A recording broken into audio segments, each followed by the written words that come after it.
So when you sent in your research on haptics, honestly, I kind of just pictured, my phone buzzing in my pocket.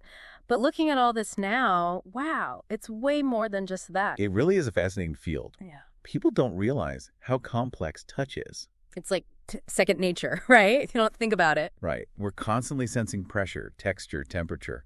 And those sensations, they're tied to memories, emotions.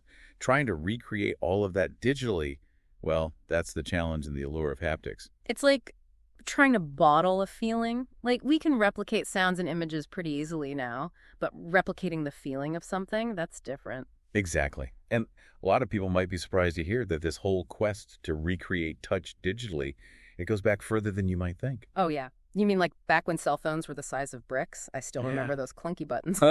Even before that, think pagers. Pagers. Seriously. Those little things that just buzzed. Exactly. Those were some of the earliest forms of haptics.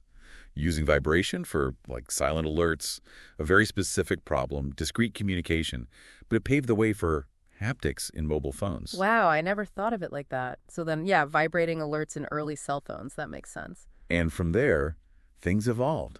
Remember those old Nokia phones? The ones with the vibrating batteries? Vaguely, yeah. It all felt like just buzzing, though, right? What was the big difference back then? You're right, early days. Back then, it was about a noticeable vibration, not a nuanced one. But over time, just like screens got sharper, batteries lasted longer, haptic technology improved.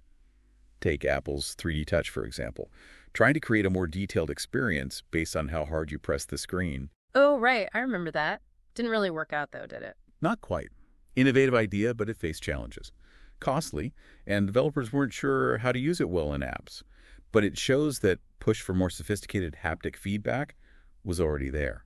So what changed? How do we go from buzzy phones to, like, the kind of detailed vibrations we have now? A key innovation was moving from simple vibration motors to something called linear resonant actuators, LRAs for short. Catchy. Okay, so what's the difference? Instead of just a spinning weight, LRAs use electromagnetism, creates much more precise, high-fidelity vibrations. High fidelity. So, like, the difference between listening to music on a tinny radio versus, like, a nice pair of headphones.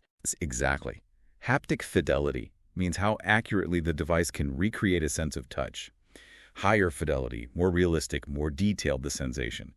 Those old vibration motors, low-resolution haptics, LRAs, they're high definition, wider range of feeling. So that's how my phone can do all those different buzzes now, like not just a buzz, but taps and pulses. It's actually pretty wild when you think about it. And it's not just phones. One of the first big places LRAs took off was in gaming consoles, like Sony's DualShock controllers. Makes sense. Feeling that rumble of an explosion or the click of a button adds a whole other level to the experience. Absolutely. And that's just the start. Haptics are being used in some truly surprising and groundbreaking fields now. So where else are we seeing this tech pop up? Beyond phones and games, I mean. One of the most exciting areas is healthcare. Surgeons, for example, they're using haptics to practice surgery in, like a virtual world. I've heard of those simulations, but how does haptics make it better? It's about recreating the sense of touch.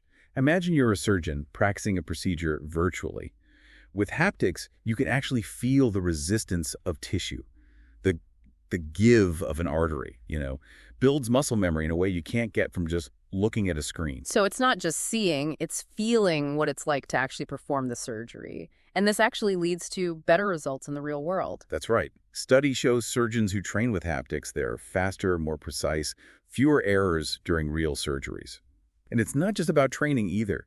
Some researchers are working on haptic devices that could be used during surgery, giving surgeons real-time feedback, making things even safer. It's blurring the lines between like what's digital and what's real in a really tangible way. It's pretty amazing. Absolutely.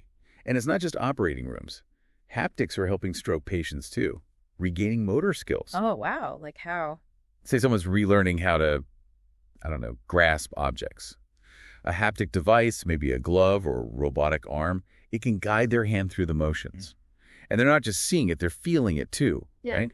Reinforces those neural pathways. That's incredible. It's like a virtual physical therapist. And from what I'm reading here, this is just the tip of the iceberg, right? We're talking space exploration, better entertainment, all sorts of stuff. Exactly. Haptics could completely change how we experience, everything, even space.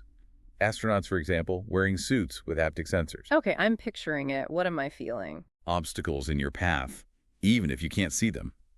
Imagine feeling your way around the dark side of the moon. Or a geologist on Mars controlling a robotic arm, feeling the texture of a rock from miles away. It's like something out of Star Trek. Or think about entertainment. We talked games, but imagine feeling the warmth of the sun on your skin in VR. Or the impact of every footstep as you run through a virtual world. Okay, now you're just making me wish this tech was everywhere. But I'm guessing there's a reason it's not as common as, say, a touch screen, right? There are definitely challenges. Cost is a big one. High-fidelity haptics, that often means complex hardware, software, which gets expensive. So it's a trade-off then, trying to make those really amazing haptic experiences happen, but also making sure they're, actually attainable. Yeah. And even beyond the cost, there are some technical hurdles. Like, how do you create a haptic device that's powerful enough to create those realistic sensations, but also energy efficient? That's a big one. Because nobody wants a haptic suit that needs to be recharged every 5 minutes, Right. right? Or a controller that weighs more than the gaming console. Exactly. And then there's the issue of, well, standards. Mm. Right now, there's no universal language for designing these haptic experiences. Everyone's kind of doing their own thing. So it's hard to create like a shared experience if everybody's speaking a different language. Or a different haptic language, I guess, in this case. Exactly. But even with the challenges, there's just so much happening in the field right now. It's a really exciting time for haptics. You mentioned haptic clothing earlier. And I have to admit, that one really caught my attention. What are we talking about there? Beyond, like, feeling a virtual hug, I mean. Well, imagine clothing that can mimic different textures, temperatures, you name it. Like a jacket that makes you feel a light rain.